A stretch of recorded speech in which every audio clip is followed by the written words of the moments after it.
a Merry Christmas. We wish you a Merry Christmas. For today's vlog, magpapakako ng mga regalo natin para sa araw na ito. For today's vlog ay meron akong mga regalo para sa mga guards doon sa ospital ng dialysis center ni Papa.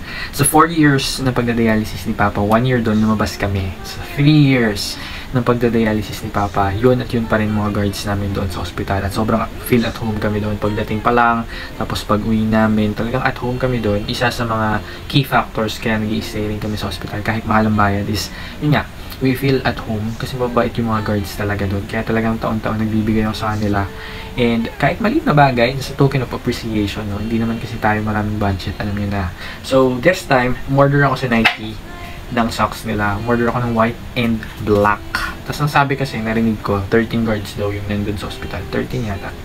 So, ang naisip ko, mamigay ako ng mga socks. Siyempre, guard yun. So, laging nagme-medyas yun, no? Kasi rin namang wala.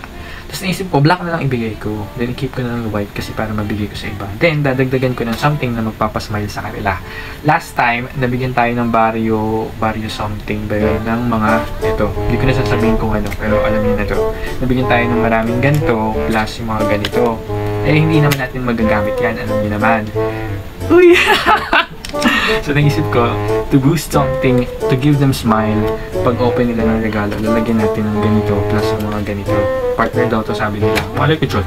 Kaya nga pamimigay ko, diba? Hindi naman nagkakama. Plus, meron akong ganito guys, sa bonus brown paper bag. Dito natin ilalagay mga regalo natin sa kanila. Aesthetic na ba? Pero budgetarian. Mura lang to. Ang dami na nito sa isang pack 100 pieces na to. Number 3 to.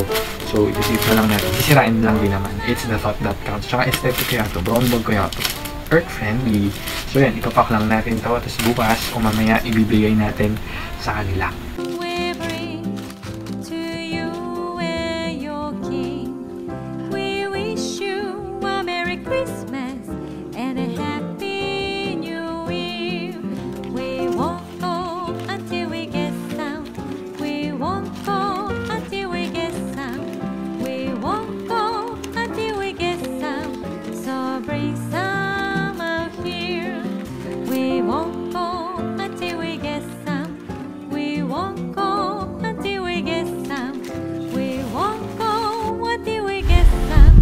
Merong may birthday ngayon sa center. Naghati-hati kami. Nagpaluto ako kay Papa ng mga kanin. Kaso matigas ang kanyang luto. Ay nako. Tapos sinakay ko na sa kotse itong mga pangregalo ko. Dinagdagan ko na din ng ilan pang mga pangregalo at mga pangpremyo para sa magiging party namin ngayon sa center.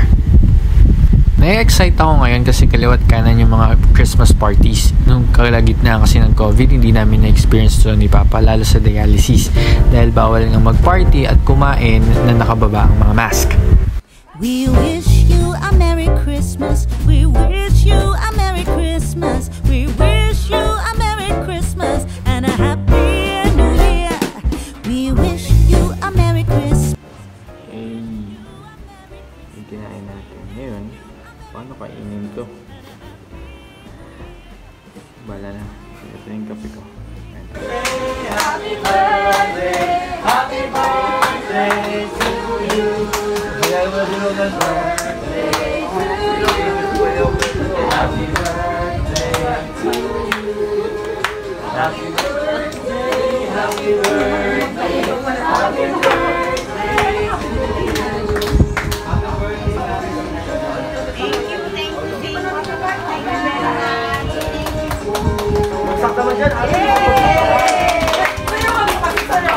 Fun part sa dialysis, ang bawat pasyente dito, mami, daddy, mga bantay, parang nagiging pamilya mo na rin talaga sila.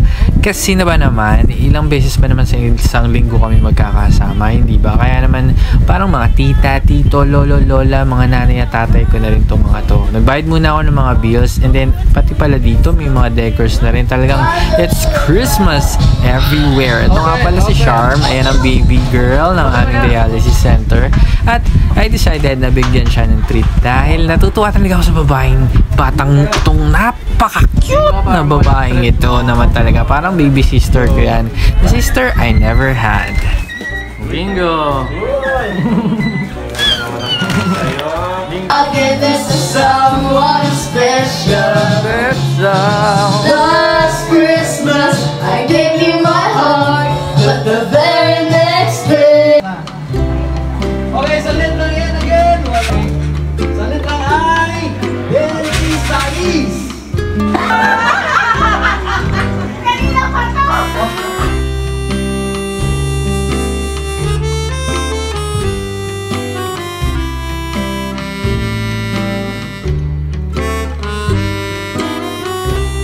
bago pa may umuwi ni Papa, binaba ko naman yung mga regalo ko sa mga guards. Binigay ko na dito sa head ng mga guards. Sabi ko, Chip, ikaw nung bahala, ikaw nung mamigay. Hindi ko sinabi kung ano yun, hindi ko nahihintay na buksan niya dahil sabi ko, baka matawa ka pag nakakita mo yan. Makakamusahin ko na lang siya sa next namin pagkikita. Paglabas ko, nakita ko ang daming mga deboto ng El Shaddai. Talagang pinipilahan nila yung El Shaddai, ano? Grabe, parang taon-taon talagang dinadayo nila to bago magpasko. Habang pauwi, nakita ko nga ang napakaganda ng langit dahil gloomy pa rin ang weather. Ayun nga pala guys, yung station ng LRT malapit dito sa amin. Yun ang... Hey guys, how are you? Nakatulog na ako. Pagka uwi, nakapahinga na ako.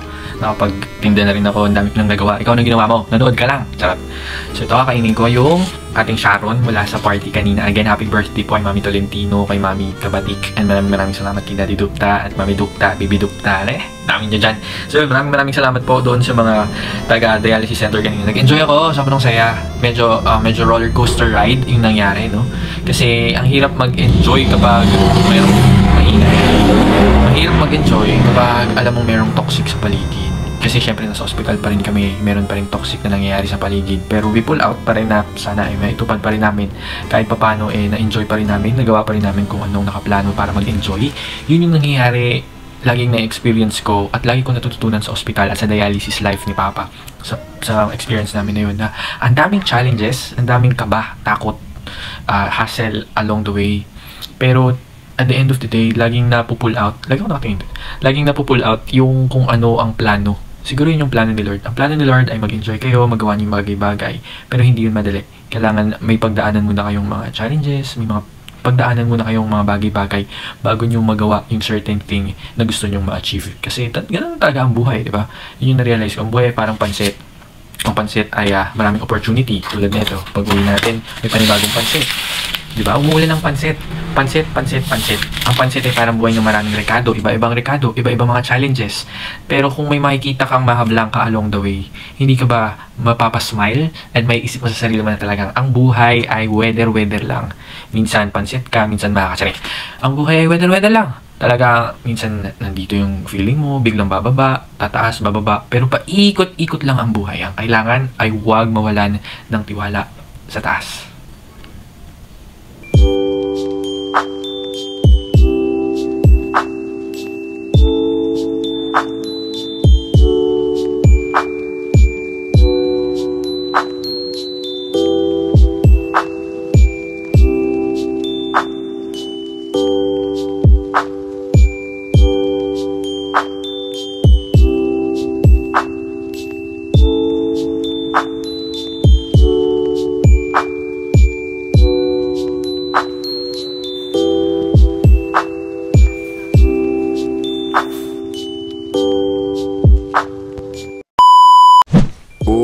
Maraming salamat sa panonood ah! Please subscribe to our YouTube channel. Like and share this video. Turn on notification para updated ka sa mga next uploads natin at magkwentuhan tayo. Comment down below and please follow our socials, our Facebook page, Instagram, and TikTok. For more videos, visit our YouTube playlists. Maraming salamat po!